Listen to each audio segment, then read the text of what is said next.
1829 yılında Victor Hugo tarafından yayımlanan bir idam mahkumunun son günü, ölüm cezasına karşı yazılmış en etkileyici eserlerden biridir.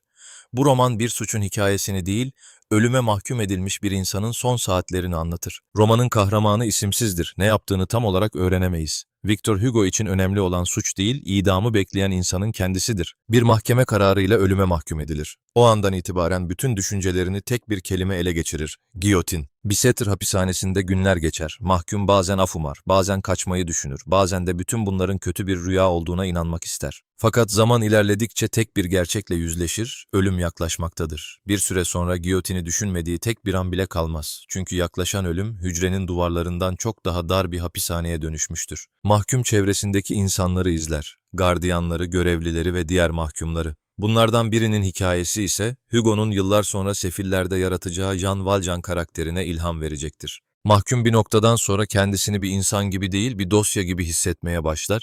Hayatı artık birkaç karar kağıdı ve birkaç imzanın gölgesinde sıkışıp kalmıştır. Bir insanın hayatı sona ermek üzeredir. Ama çevresindekiler için her şey olağan şekilde devam etmektedir. Mahkumun dünyası yıkılırken başkalarının dünyasında hiçbir şey değişmez. Mahkum geçmişini düşünür, yarım kalan hayallerini, bir gün yaparım dediği şeyleri.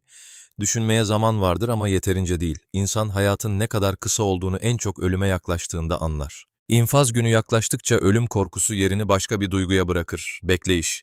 Çünkü bazen insanı tüketen şey ölümün kendisi değil, onu beklemektir. Zaman artık bir takvim değil, geri sayımdır. Hugo'nun ustalığı da burada ortaya çıkar. Okur bir süre sonra mahkumun suçunu düşünmeyi bırakır. Onunla birlikte beklemeye, korkmaya ve yaşamını sorgulamaya başlar. Roman bir mahkumun hikayesinden çok insanın ölüm karşısındaki yalnızlığına odaklanır. Ölüm yaklaşırken geriye tutunabileceği çok az şey kalmıştır. Bunların en değerlisi ise küçük kızıdır. Sonunda onu görme fırsatı bulur. Fakat küçük kız artık onu tanımaz. Babasının öldüğünü sanmaktadır. Mahkum için bu an giyotinden bile daha ağırdır. Mahkum artık yalnızca ölümle değil, kendisiyle de yüzleşmektedir. Hayatını, seçimlerini, kaçırdığı fırsatları ve geri getiremeyeceği zamanı düşünür. Çünkü artık kaçabileceği hiçbir yer kalmamıştır. Geriye yalnızca kendisiyle yüzleşmek kalır. Dışarıda insanlar toplanmaya başlar, bir insanın sonunu görmek için. Merakla, sabırsızlıkla. Victor Hugo birçok giyotin infazına tanıklık etmiş ve insanların bu gösterilere duyduğu ilgiden derinden etkilenmiştir. Bu eseri ölüm cezasına karşı kaleme aldığını açıkça belirtmiştir. 160 sayfalık bu eser yalnızca bir mahkumun son gününü anlatmaz.